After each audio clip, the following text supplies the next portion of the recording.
চতুর্থ শ্রেণীর গণিত বইয়ের আজকের ভিডিওতে আমি এই 10, 11, 12 এই তিনটা ম্যাথ সমাধান করে দেব। তো এই ম্যাথগুলো তোমাদেরকে খাতায় করে আমি বুঝিয়ে দিচ্ছি। তো দেখো 10 নম্বর যে ম্যাথ, 10 নম্বর ম্যাথে খেয়াল করো, এখানে দেওয়া আছে যে 15টি খাতার দাম হচ্ছে 975 টাকা হলে 30টি খাতার দাম কত।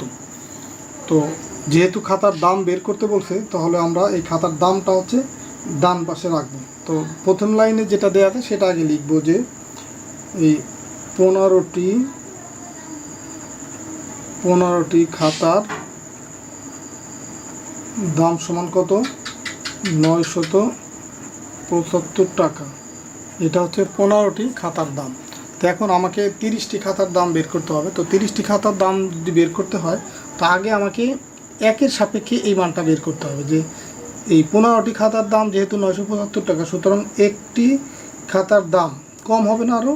তো কম হলে কি করতে হয়, ভাগ। এই 975 ভাগ চিহ্ন দিয়েও লেখা যায় 15, অথবা আমরা এইভাবে টান দিয়ে নিচে 15 এটা লিখে দিলাম, এইভাবে লেখা যায়। তো যখন এই 3 লাইন ম্যাথ করতে হবে, তখন আমরা এইভাবে লিখলেই সুন্দর হয়, বা ভাগ পরবর্তীতে ক্যালকুলেশন করাটা সহজ হবে।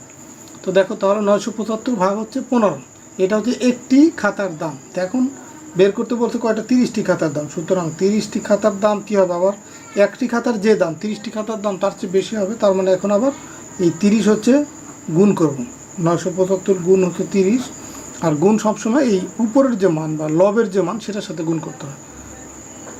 তাহলে আমরা এটা পেলাম। তো এখন দেখো এই 30কে যদি আমরা 15 দিয়ে ভাগ করি, 15 দিয়ে 30কে ভাগ করলে এখানে পাবো 2। তো এখন দেখো এই 2 দিয়ে যদি আবার 975কে গুণ করি, এই 5 দুগুণি 10-এর 0, হাতে আমার 1, 7 দুগুণি 14 আর 1 15-র 5, হাতে আমার 1, 9 দুগুণি 18 1 হচ্ছে 19। তার মানে 1950 টাকা। এটা হচ্ছে তোমার 30টি খাতার দাম, এত টাকা।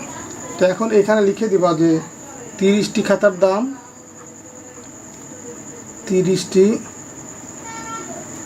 খাতার দাম সমান কত, 1950 টাকা। এটাই হচ্ছে উত্তর বা অ্যান্সার। 11 নম্বর অঙ্ক, যে একটি দোকানে 1175টি ফুল আছে। একটি মালা তৈরি করতে 25টি ফুল লাগলে, মানে 25টি ফুল দিয়ে একটা মালা তৈরি করা যায়। তো এখন এখানে মোট ফুল ছিল কয়টা, 1175। তো সেই 1175টা ফুল দিয়ে তাহলে মোট কয়টি মালা তৈরি করা যাবে সেটাই হচ্ছে বের করতে বলতে। তো এখন এই যে একটি মালা তৈরি করতে যে 25টি ফুল লাগে, তো আমরা এই লাইনটাকে আমরা ঘুরাই লিখব। যেহেতু আমার মালার সংখ্যা বের করতে বলছে, তো আমি লিখব যে 25টি ফুল দিয়ে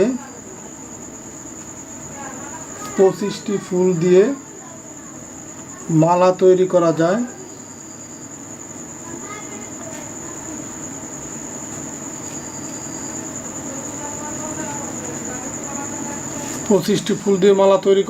একটি। সুতরাং একটি ফুল দিয়ে মালা তৈরি করা যায়।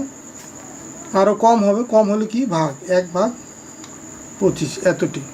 এখন মোট ফুলের সংখ্যা ছিল কত, 1175। তো সুতরাং এই 3টা ডট এটা কিন্তু দিতে হবে। 1175টি ফুল দিয়ে মালা তৈরি করা যায়। এখন একটা ফুল দিয়ে যে কটা মালা তৈরি করা যায়, 1175টা ফুল দিয়ে আরও বেশি মালা তৈরি করা যাবে।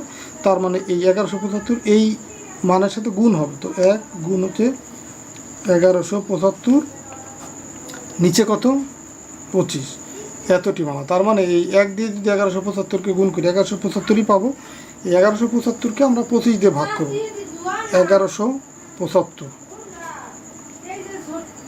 তাহলে দেখো 1175কে আমরা ভাগ করবো কত দিয়ে, 25 দিয়ে।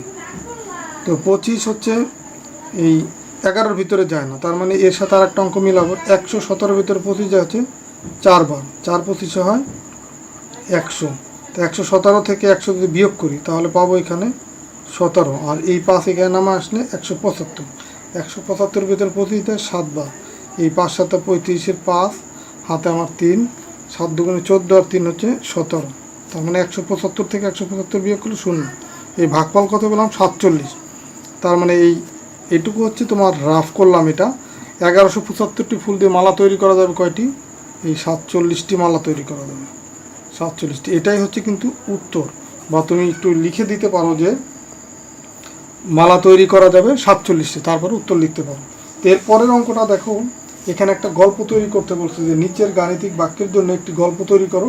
গাণিতিক বাক্যটা দেওয়া আছে তোমার এই যে এরকম, গাণিতিক বাক্যটা দেওয়া আছে কি 97 গুণ হচ্ছে 8 ভাগ হচ্ছে 4 সমান সমান একটা খালি ঘর।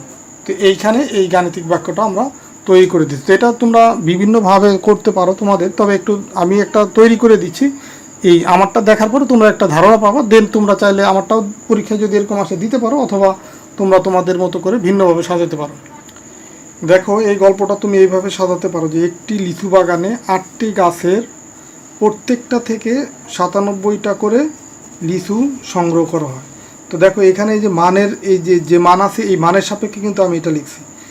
দেখো এখানে 97 গুণ 8 আছে, তো আমি এখানে লিখছি কি একটি লিচু বাগানে 8টি গাছের প্রত্যেকটা থেকে 97টা করে লিচু সংগ্রহ করা হলে, তার মানে দেখো এই মোট লিচু এই 8টি গাছের প্রত্যেকটা থেকে, মানে একটা থেকে 97টা লিচু সংগ্রহ করা হয়, তাহলে 8টি গাছ থেকে 97 গুণ 8টি লিচু সংগ্রহ করা হবে।